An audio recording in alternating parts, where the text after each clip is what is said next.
In this video, we will discuss how to view student information in the Parent and Family Portal. When you log in to the Parent and Family Portal, you will initially see a screen that looks like this. At the top of the screen, you will see Campus Portal and the name of your student. If you have multiple students attending schools within the district, you will see a drop-down menu. Clicking on this drop-down will allow you to select the student whose information you would like to view. Over to the right, you will see your name followed by several icons. The Home button, which will take you back to your original screen at any time, the Notifications bell, which will notify you of any changes to your students' records, and the Sign Out button. On the left side of the screen, you will see a list of available tools divided into the categories Family and User Account. Once we select which student's information to view, we will have several additional options. In the center of the screen, you will see District Announcements, School Announcements, and Inbox. We will now discuss each of the tools available in the portal individually. First, we need to select the student whose information we would like to view. We will first view Tony, our elementary school student's information, and later we will move on to view Edward, our high school student's information. Upon selecting Tony's name in the drop-down, we notice that our screen changes. We now see Tony's picture in the top left corner of the screen. We can also see his current school, student ID number, and current grade. If we look to the left, we also have several additional tools available to us, and we can see a calendar in the center. We are currently working in the Calendar tool. The calendar on the screen will give us an idea of Tony's assignments and attendance for the current month. All days where an assignment is due in one of Tony's classes will be marked with an A+ icon. For example, we can see that Tony had several assignments due between February 6th and February 9th. To obtain information on these assignments, click on the icon. Clicking on the icon, we can see that Tony had a math assignment due on the 6th. Since the assignment has been turned in and already graded, we can see that Tony received an 8 out of 10 on this particular assignment, but that he turned it in late. If the assignment has not already been graded, as with the writing assignment due on February 16th, we would only see the name of the assignment, the date assigned, the due date, and how many points the assignment is worth. The score and comments fields would be blank. We can also view attendance information using the Calendar tool. Any date marked with a bell icon signifies a day when the student had an attendance event. An attendance event could mean the student was marked absent, late, or had an early dismissal. On the current calendar, we can see that Tony has an attendance event on February 23rd. To learn more about this attendance event, let's click on the bell icon. A pop-up window appears giving us some additional details on Tony's attendance for this day. We can see that Tony was absent for the entire day due to an illness. In K-8 schools, attendance is only taken during the homeroom period. While you may see all of the subject courses that the student is taking listed on the screen, only the homeroom course will have attendance information. To close this pop-up window, click on the X in the top right-hand corner. While the calendar will always immediately default to show the current month, you will be able to navigate to the previous and future months of the school year by using the arrows next to the month's name. For example, if I wanted to see the month of January, I could use the back arrow, and if I wanted to see the month of March, I would use the forward arrow. The next section we will discuss is Schedule. Upon clicking on the Schedule button on the left-hand side of the screen, the student's schedule will display in the center. The schedule will show each of the student's courses for the entire school year divided by term. By looking at Tony's schedule, we can see that he is in Homeroom 101 with Candace Carnes as his teacher. He also takes reading, writing, and all of his other courses in Room 101 with Miss Carnes. Schedules for K-8 students will not show the times that the student has that class. The schedule only serves as a list of courses that the student is enrolled in for each term. Looking at the student's schedule on the screen, we see two icons displayed in each box, the notebook icon and the envelope icon. Clicking on the notebook icon will allow us to see grades and assignments for the selected class. Since grades are not given in the homeroom course, I'm going to look into Tony's reading course. Upon clicking on the icon, I can see Tony's first and second marking period report card grades. Term grades, or grades that were posted on the report card, will display in green. Since we are currently in the third marking period, the grade listed under marking period 3 is considered an in-progress grade, and this shows in yellow. In-progress grades will change throughout the marking period every time a new assignment is added into the teacher's gradebook. If we scroll down on the screen, we can see all of the assignments that Ms. Carnes has posted in her gradebook for each term and their corresponding grades. If we scroll down to the third marking period, we will be able to see any assignments that have been marked as missing. For example, we can see that Tony had an assignment due on the 23rd, but that he has not turned it in yet.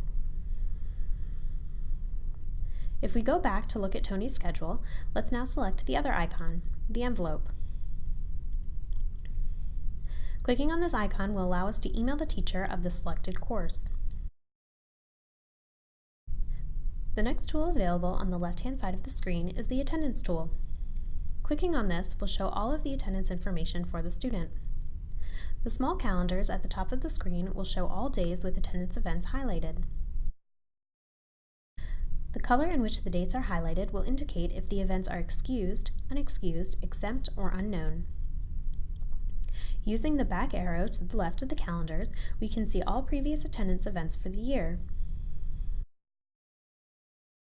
For example, we can see that Tony had an unexcused attendance event on December 19th and 2 excused events on January 4th and February 23rd.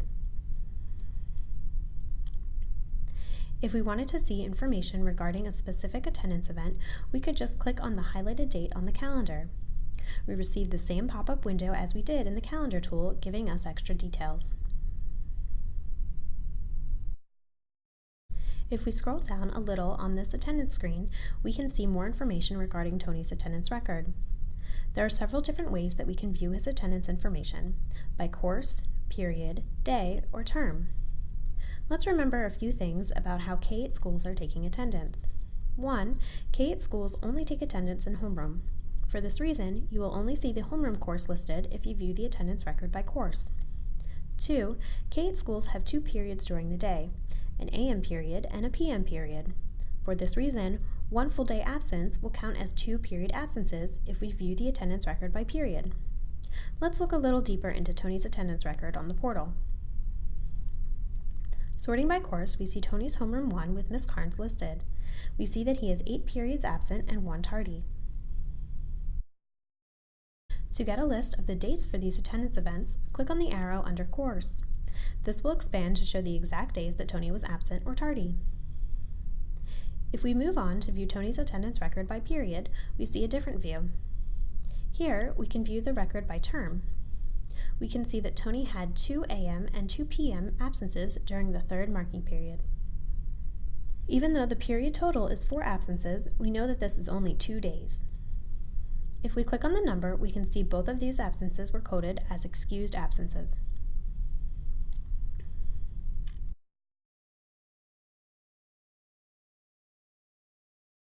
Viewing Tony's attendance record by day will show us the specific days that Tony was absent, tardy, or had an early dismissal. Absences will show up as an A, tardies as a T, and early dismissals as an E. The letters will be colored to indicate whether these attendance events were excused, unexcused, exempt, or unknown. The last way to view the attendance record is by term. Here we can see the total number of days and periods absent, as well as total tardies divided by term. For specific dates of the attendance events, click on the arrow under Term. Now we can see dates and whether the attendance events were excused or unexcused. We will now move on to the next section of the portal, Grades. Upon clicking on the Grades tool on the left-hand side of the screen, you will see recently graded assignments at the top of the screen. These are the assignments that have been recently graded by the teacher. In Tony's record, we can see that Ms. Carnes has graded several assignments in the past few days. We can also see that Ms. Carnes marked one of Tony's assignments, his reading log, as missing. For additional information about any of the assignments listed, click on the name of that assignment.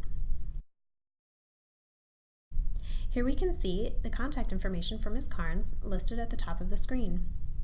Below, we can see the assignment scores, if available, due dates, and total points. Scrolling down on the Grades tool, we can see grades listed by course. Here we can see the previous marking period grades and the in-progress grades for the current marking period.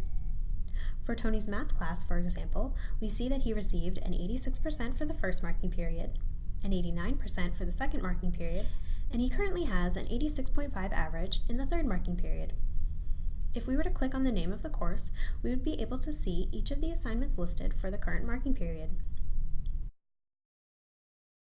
We can see the assignment due dates, point value, score, as well as any comments left by the teacher.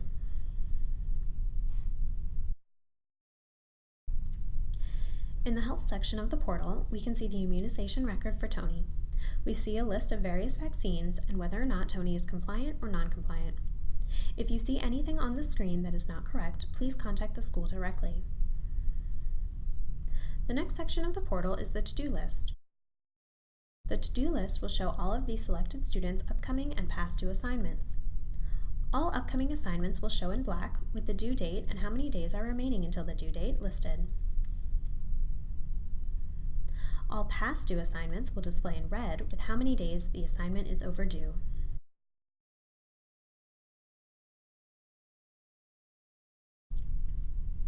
The reports section of the portal will show several reports available that show student information. To print one of these reports, click on the appropriate link. If we click on the student schedule link, the student schedule will open in a new window. If we would like, we would be able to print the schedule. To close this window, click on the X.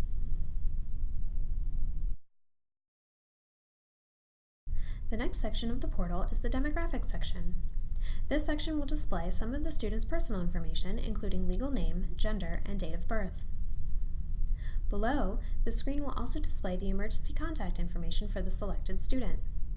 In the system, emergency contacts are referred to as non-household contacts. If any information displayed on the demographics screen is incorrect, please contact your student's school directly.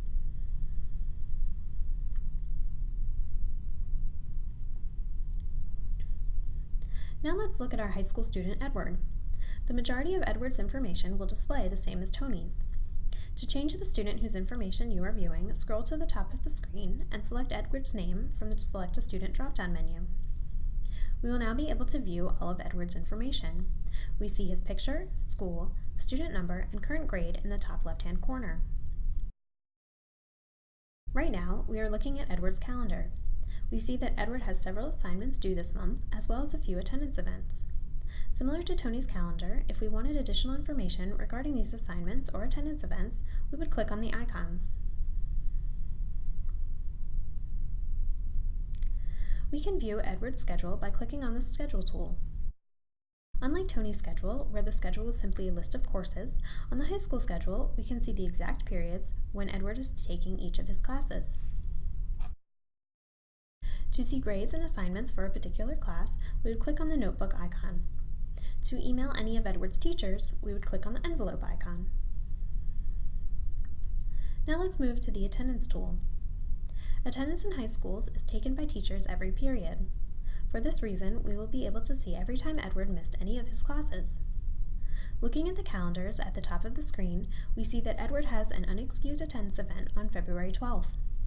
If we click on this day, we can see that Edward missed his World History class on this day.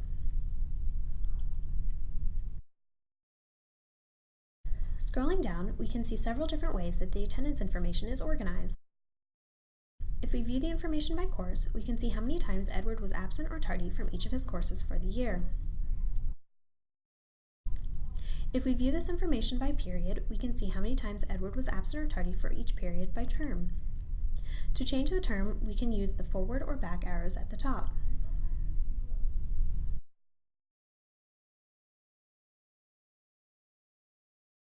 If we view the information by day, we can see the specific days that Edward missed and which period or periods he missed on those days. These absences, tardies, and early dismissals are also color-coded to show if the attendance events are excused, unexcused, exempt, or unknown. If we view the information by term, we can see the total number of days and periods absent and tardy sorted by term. To see the specific days of the attendance events, we can click on the arrow next to the term number.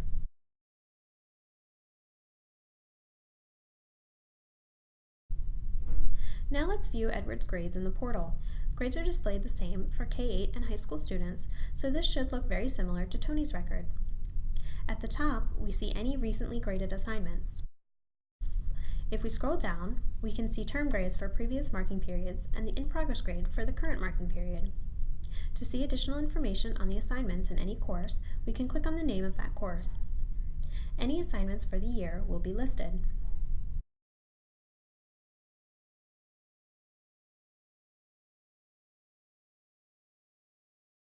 As with Tony, the Health tab will show immunization information for Edward.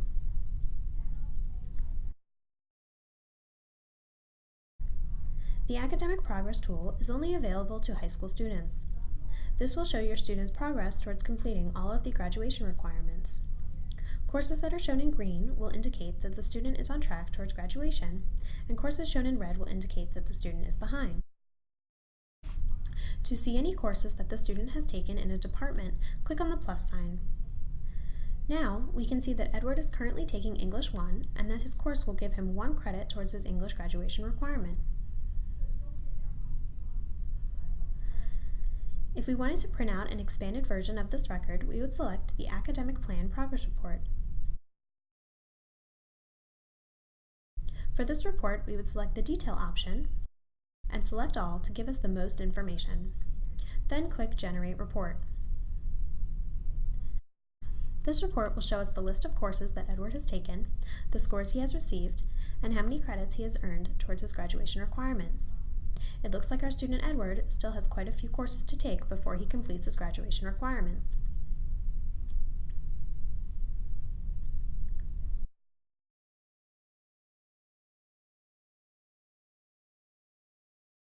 On Edward's to-do list, we can see any upcoming or past due assignments for Edward. As with Tony's to-do list, all upcoming assignments show up in black, and past due assignments are listed in red.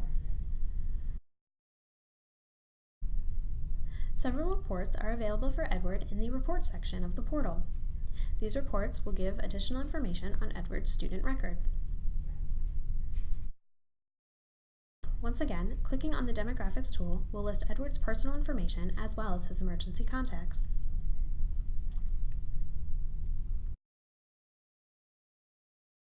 As a parent, we have a few additional options under the Family and User Account tool lists.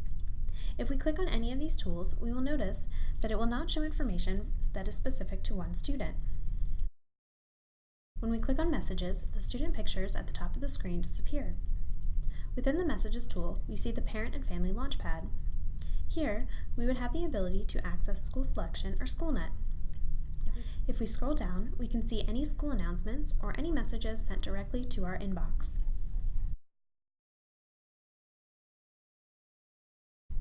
In the Household Information tool, we can see the household phone number in the system for our family. To change this phone number in the system, click on the Update button. Here we can type in a new phone number and click Send Update.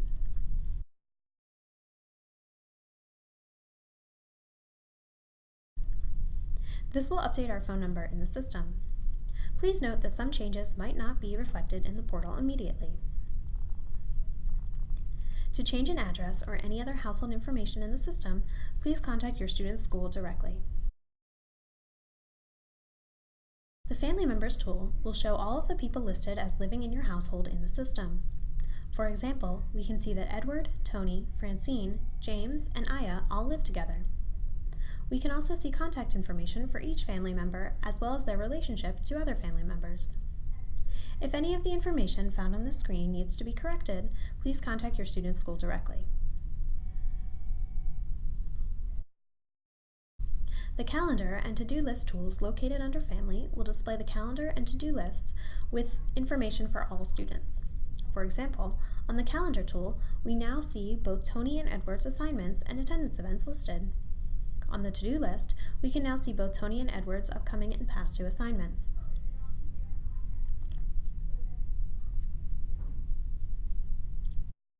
Moving to the User Account section, we will be able to update our contact preferences and our notification settings. In the Contact Preferences tool, you will be able to update your email address as well as choose which numbers or emails are contacted for which messages. If you only wanted to receive your students' attendance information in your email, for example, you could make that selection here.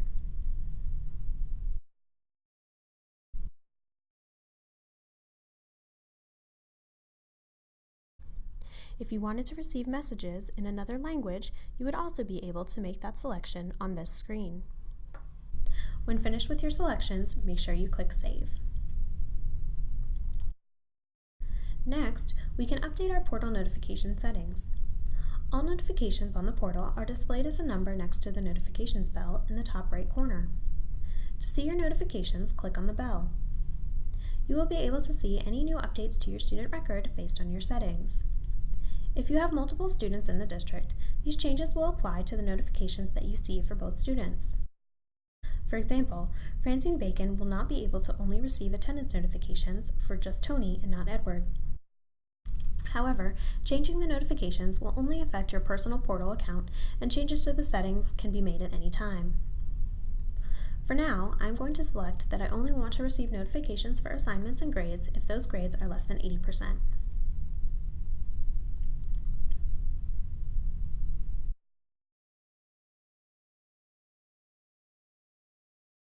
To change the language that the portal displays in, scroll to the bottom of the screen. In the Language drop-down, select the desired language. For example, if I select Spanish, you will notice that my portal tools now display in Spanish. This concludes the Parent and Family Portal training video. When finished viewing the portal, please remember to sign out so that no one else can view your students' information. If you have any questions or need to make any corrections to your students' information found on the portal, please contact your student's school.